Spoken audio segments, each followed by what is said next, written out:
Thank you very much. This is very good. Well, my name is George Kibumbi. I've just moved to the northwest from Makere in Western Uganda, where I was 10 years as a researcher and lecturer in the university. I just want to follow up to make one comment on the presentation about the men and their role in maternal health. It is a problem and a dilemma on how to get men, because they're very important people. They're the ones who make the women pregnant, and then they don't want to take care of the responsibility. They don't come to the programs. But just to share with you my experience, again, carrying out research, and some interventions we've done, is that you meet them where they are. You meet them where they are. When you're carrying out research, we found out that they want to be in training centers, playing cards and drinking. So when you're designing interventions, you design interventions to meet them where in the shops, where they're playing cards, in the trading centers where they're playing cards, or even those who go to the gardens where they are. And that has proved. Otherwise, they tend to be difficult to access. But once you make innovations which reach them, we want people to access them, and it's part of the integration process. Thank you.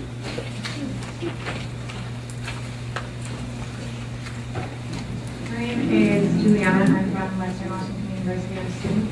I have a question concerning midwives. Dr. Gary mentioned the importance of midwives, and I was curious as to how they're incorporated in the medical system in Kenya, and exactly like how that works with the midwives, and not necessarily the medical professionals, but they still have a great wealth of knowledge, and if they are at all incorporated. Yes, I think for the midwives, in Kenya they are part of the health system. Usually you have diversity in terms of their background training.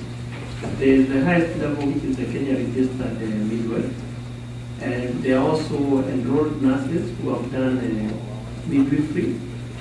There are some who had earlier certificate courses from earlier, which included midwife. I think maybe what also you are referring to those who are not health workers. These are what we call the traditional birth attendants. Initially in Kenya we had an approach of integrating and training traditional birth attendants. And I think from various studies this has been now shown to be not a very good approach.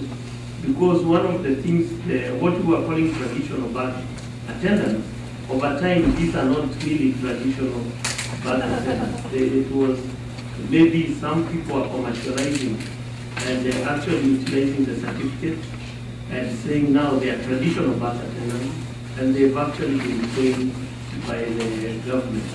So it was not shown to be reducing maternal mortality. So therefore there is a move away from traditional birth attendants to actually encourage skilled birth attendants, whereby a skilled birth attendant does not include the traditional birth attendant.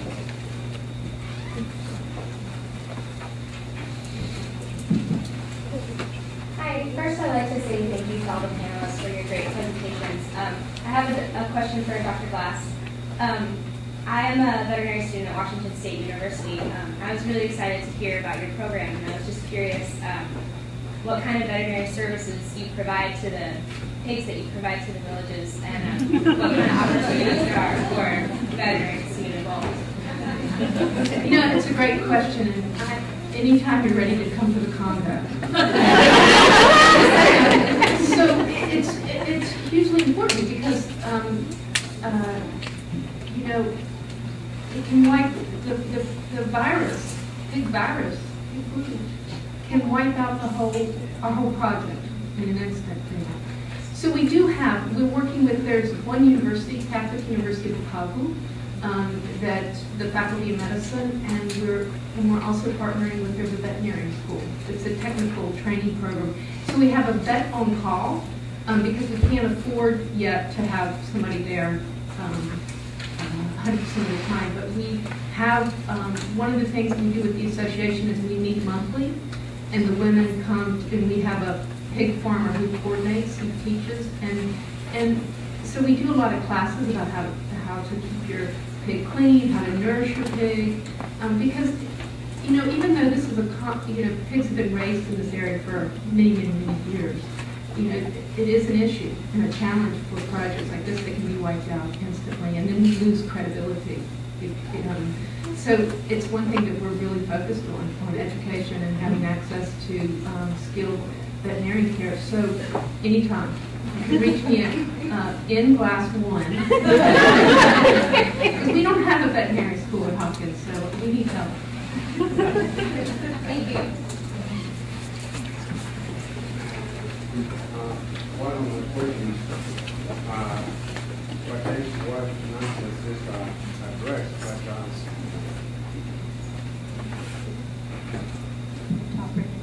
oh, okay. Yeah, but another issue which might arise from that would be like the case of swine flu, for example. So here's a case where we not only need to look at, you know, solving the immediate need, but also being aware that, you know, whatever new ventures we might offer to improve the status quo might,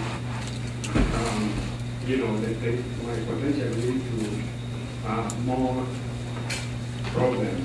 So, like that would be like one of the areas to think about. Again, I had an observation about the paper that was presented by James and indirectly alluded by Mike. So it seems to me like access to healthcare is more of the paradox of scarcity and more plenty, because you gave the example where centralization, for example, over the period of 5 months, as well as the increase in participation in group practice, you know, like there was gradual increase. And then now when Mike was giving an example of giving treatment B to improve life expectancy, so that, you know, showed some significant improvement.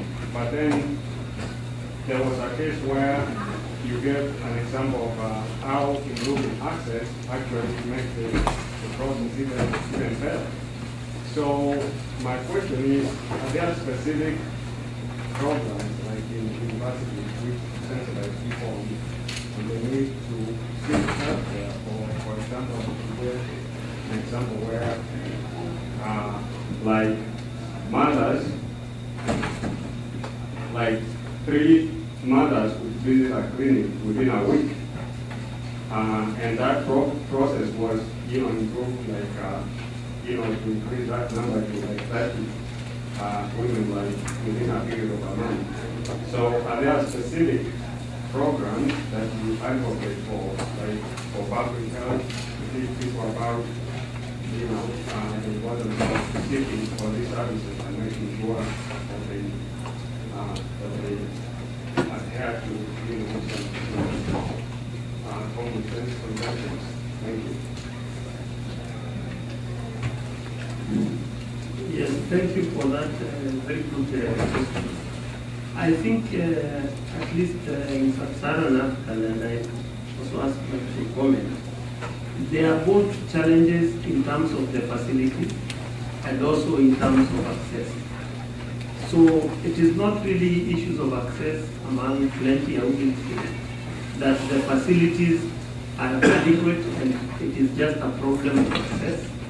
So there are problems in terms of the services that are available, and in many of the facilities you find actual congestion and very overwhelmed health workers and a lot of inadequacies.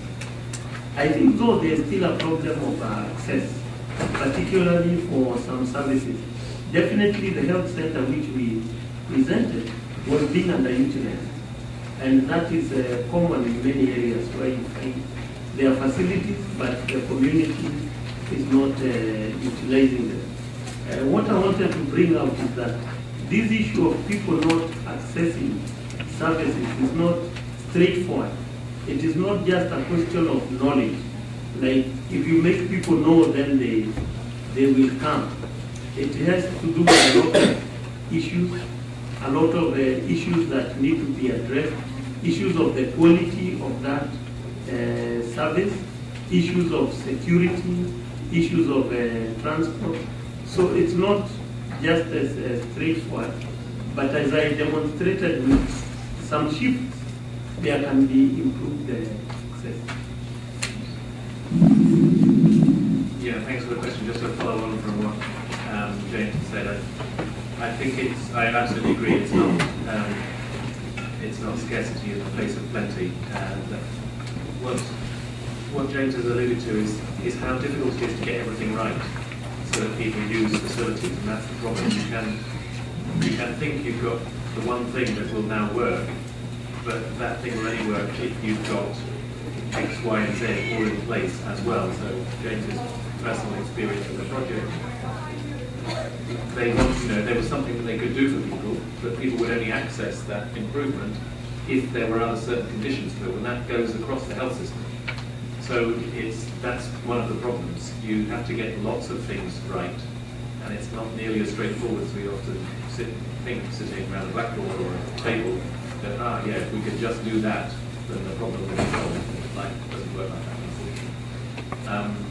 I think one of the other issues you were touching on was public education, and I think, again, that's clearly a very big and important part of health, is fostering the right demand, and that is a real challenge. There are some quite high dynamics experts, I'm sure there are other people in the audience who are, but there are some quite innovative things happening with public radio, public television, and various other things.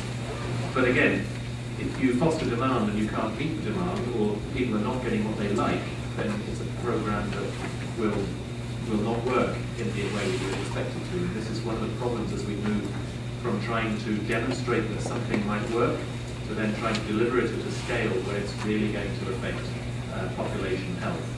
And we've got to start thinking in bigger ways, and we've got to start thinking about more of the steps and more of the influences if we're going to make programs work, rather than just a specific intervention proven to work in special conditions.